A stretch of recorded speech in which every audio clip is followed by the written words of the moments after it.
then something happened in the 1980s that unfortunately few people know about, and we're going to talk about, that according to military experts, experts in nuclear weapon systems and impact analysis, potential impact analysis, what could have happened in October of 1983 would have been faster and much more devastating to the world than what had happened around Cuba in 1962.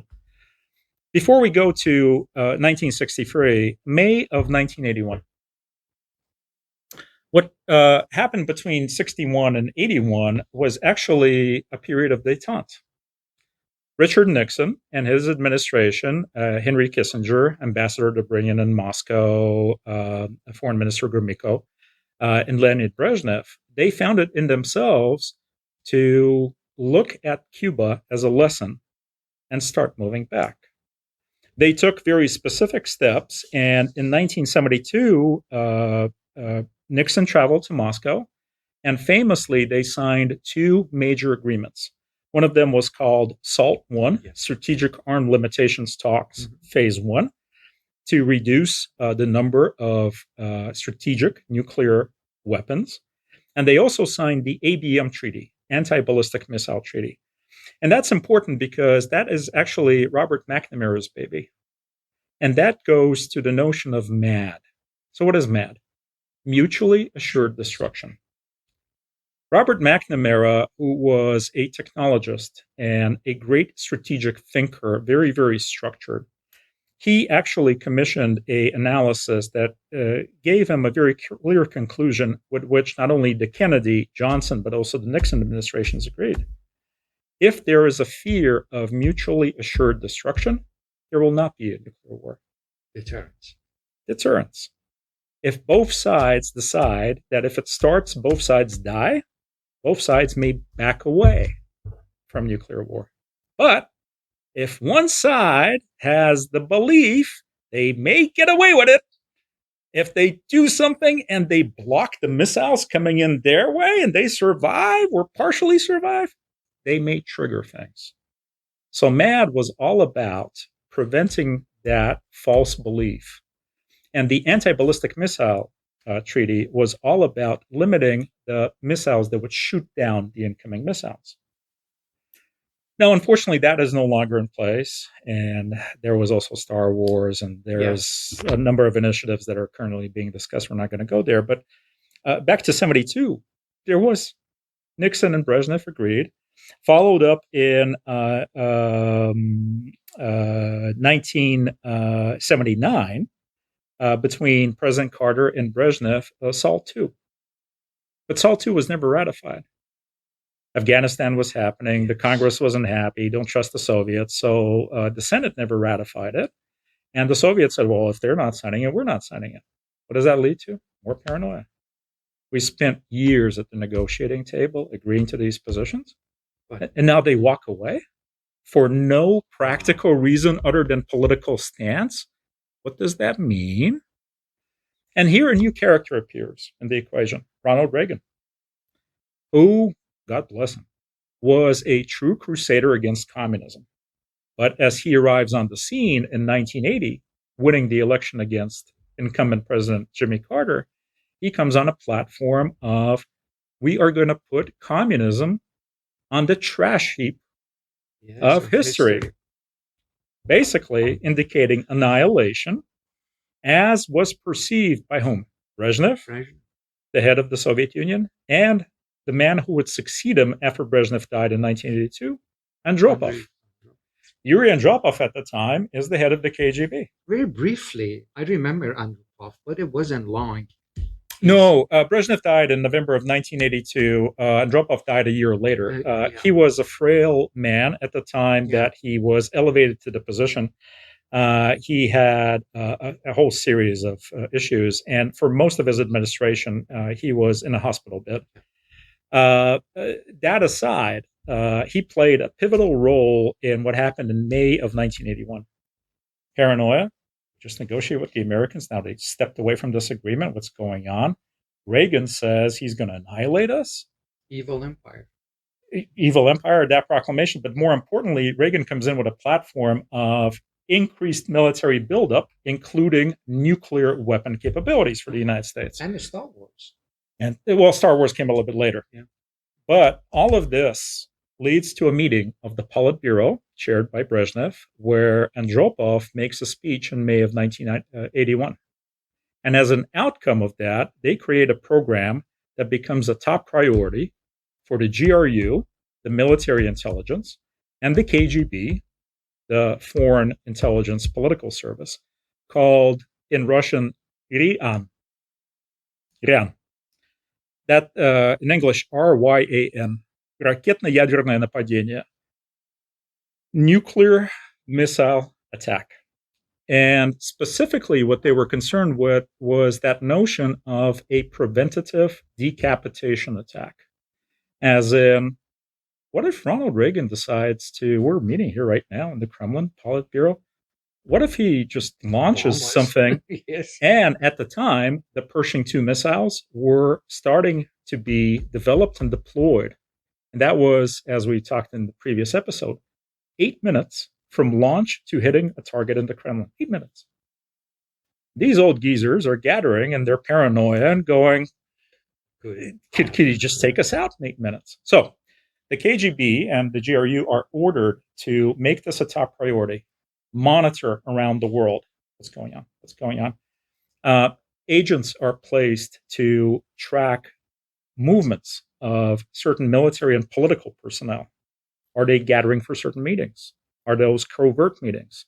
Could this be a precursor of them not only wargaming, but actually building up? To launch something like a preemptive nuclear strike, you have to actually plan it ahead, and you have to put certain things in motion. So they wargamed those scenarios, and they said, agents in the field, give us the early warning. We want to survive this thing. We want to have the ability to shoot back. And this leads us to October of 1983. Actually, a little bit back, September 1st of 1983. A very fateful decision made by both sides. We're talking about the very unfortunate situation with the Korean Airliner, flight 007, 007 for whatever reason, flying from Anchorage, Alaska to Seoul, South Korea. It was agreed to fly on an international pathway, avoiding most of Soviet territory. For whatever reason, and both sides still speculate to this day, it not only got into Soviet territory, but its flight path that lasted a number of hours, not minutes, hours, took it over some of the most secretive military installations that the Soviet Union had in the Russian Far East and Kamchatka. Secret radar sites and missile sites that are usually dormant. They don't emit any signals. Yeah. And now they all lit up because there's this thing in the middle of the night that is flying without any lights or identification. And as it so happened, I referenced the book in the previous episode, Inside the Soviet Army by Caroline Scofield, published in England. Caroline, and I served as her military interpreter for a while, she actually interviewed the pilot that shot down KAL 007. And I heard the pilot say, as I was deployed, I saw the aircraft, but I could not make it out in terms of, I did not see anything because it was in the middle of the night. He had his lights down. Whether it's commercial or not. And it was a large Boeing 4-engine jet that could be misinterpreted for a B-52 bomber. And my commanding officers are panicking on the ground. They don't know what it is. It's been flying for now a couple of hours, and I get the order to shoot it down. The unfortunate consequence was a tragedy, a human tragedy. A U.S. congressman and 200 more people perished because they fell into the ocean, ultimately being shot down. That was, of course, a scandal, and on top of which, another phase of rhetoric and political. The war drums were beating. I was in Washington, D.C. I remember that very, very clearly. I remember a protest outside of the Soviet embassy where I saw people carrying posters that said, for 300 killed Koreans and Americans, let's kill 300 million Russians. Wow. I saw it with my own eyes. high fevers. Yeah. And in that midst of this tension that's building up, and there's rhetoric, UN sessions, Ronald Reagan with statements, Soviet counter, all of this going on. Another hero comes into play. Another person that decides to do the right thing at the right time. And I'm talking about Lieutenant Colonel Stanislav Petrov, who on September 26th, right? So this is like 25 days after that incident. He is part of a very advanced monitoring system called OCA. OCA stands for eye in the sky. And that was a system that the Soviet Union developed for early detection of launches of intercontinental ballistic missiles. So stuff that would be launched from the territory of the United States and typically fly for about 30 minutes before it would hit targets in the Soviet Union. And the system was just developed, state of the art, based on satellites that would monitor the US constantly in geospatial orbit. And his system is telling him, missile launch, United States, North Dakota, one missile. Pops up on the monitor and says, missile launched. Yeah, launched. He looks at it in disbelief. And then his system says, 4 more missiles launched. So what was initially like, maybe it's a fluke, 1, because Arhipov, as I heard him tell the story, he was thinking to himself, if they launch a lot. Maybe it's an accident. Maybe they can shoot it down, recall. Yeah. It's all going through his head because he's the duty officer. He's the one responsible to inform the political and military leadership that something like this is happening. He has to make a fateful decision. Because if he says it's a launch, it's an attack, escalate, get all your missiles, bombers, and nuclear submarines, launch back, right? So he's sitting there in disbelief, 1, and now 4 more. But he decides to pause. He keeps his cool. He thinks, maybe the system is wrong. There are other indicators that the Soviet Union designed and put in place. Am I getting any secondary or third-tier indicators of a missile launch? He doesn't see them come in. And he never reports it. Yeah. And I mentioned to you, and I researched it, Stanislav Petrov was the man that actually Kevin Costner sponsored, brought him to the US, and I think he created a documentary. It's called The Man Who Saved the World or something like that. Yep. And introduced him. Very humble man. Yes. Simple life. And he wasn't even claiming anything. He said, I did what any good officer should do. That was impressive. An officer and a true gentleman and a human being. Absolutely. I've seen the Russian versions of the interviews with him. Always extremely humble. Yeah. Didn't want to be called a hero. He just said, exactly. I decided that this was the right thing to do in the moment. Although he received reprimands, there was an investigation, and his superiors said, well, you should have reported it anyway. Yeah. And only God knows what would have happened if he did, right? If this information made it up the chain of somewhere says no, chain of command.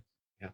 And this brings us to late October and early November of 1983.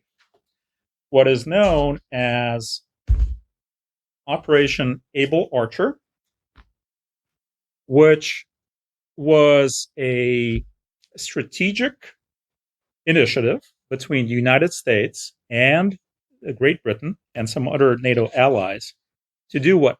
A war game. A war game involving whom? Senior leadership, including President Ronald Reagan and Prime Minister Margaret Thatcher. To do what? To go through all the phases jointly, Joint Nuclear Command, of getting to what? DEFCON 1. DEFCON 1, of course, is when you push the big red button and missiles start flying. So back to Rian, May 1981, the Paranoia. KGB agents, they are being told to monitor. And all of a sudden, the agents are starting to report from the field to Moscow Central. There's this war game. We know Reagan's there. We know that Thatcher's there. And it's very secretive. And it's scheduled to culminate on November 7th of 1983. Revolution Day. Yes. I was thinking November 7th. Yes. The the Revolution Day. Now, I remember the height of the Cold War, and I remember the running joke every time I watched the Super Bowl games in the United States in the 1980s. There would be one commentator or the other who would say, if the Ruskies wanted to get us, this is the best time. Everybody's glued to the Super Bowl game and nobody's watching the radars or anything else. Well, guess what? That's what the Russians fought. Because November 7th was a very big holiday, and Russians would celebrate. They would get drunk, and they would just have a good time. That was their day. And all of a sudden, the leaders and the military leaders, political leaders, and they are playing a war game of activating forces in Europe, including the short-range and intermediate-range missiles, to war game an attack on the Soviet Union. All hell breaks loose. And signals start flying. And thankfully to the world, one of the people who received that signal was Colonel Oleg Gordievsky. Now, I mentioned Ben McIntyre, a wonderful British historian. Another book that I would like to point out to our audience that is called The Spy and the Traitor, the greatest espionage story of the Cold War. It's all about Colonel Pinkowski and his role. And as it so happened, I actually met him a couple of times in my life. I literally bumped into him because we were living close by. And which one? Pinkowski. Oh, excuse me, Gordievsky. Yeah. I transposed names. My apologies to the viewers. No worries. Oleg Gordievsky, of course. Both are Olegs. Oleg Gordievsky. I used to go play basketball as a teenager. And in around 1985, when the story comes to the conclusion, I was playing basketball every single day in a park in Moscow that Gordievsky used to love to go jogging in. And we'll get to how his jogging actually plays into this. But back to November of 1983. Gordievsky, who volunteered his services to the MI6 in 1974, so for almost 9 years at that time, unbeknownst to the KGB, he was also a British spy, double agent. He just got promoted to the head of station in London. So he's in a key position, and he's receiving these signals from Moscow that are increasingly frantic. Because what the Soviets were doing in the background, we don't know what Reagan and Thatcher are about to do. Yeah. Maybe this is a ruse. Maybe they're about to attack us. What the Soviets were actually doing, they were arming their bombers. They were prepping their own Pershing II equivalents, the SS-20 missiles. They were prepared to unleash Armageddon in the eventuality. Gordievsky sees the flash signals. He understands how close things are, and he leaves the Russian embassy, and he runs to his MI6 handlers, knocks on their door and says, stop it, scale back. This is what Moscow sees. They're about to pull the trigger. You have to pull back. So Oleg Gordievsky saved the world in October, November of 1983. MI6 got in contact with the Prime Minister Thatcher. She called Reagan, and they very quickly de-escalated the war game and actually made it so that the Russians would understand that there is nothing nefarious going on and the world stepped back from the brink of nuclear war. And as I mentioned, if it was unleashed, it would have been much more catastrophic and faster than the Cuban Missile Crisis was. 20 years later, 20 years more technology, bigger bombs, and more payloads. So that it was Petrov was in 1983, and this one was also 1983, few months apart. That's correct. So Petrov, September 26th. This is November 7th. Airliner. September 1st, Korean Airliner. September 26th, Petrov. And November 7th, in essence. Wow. And then 8th and 9th.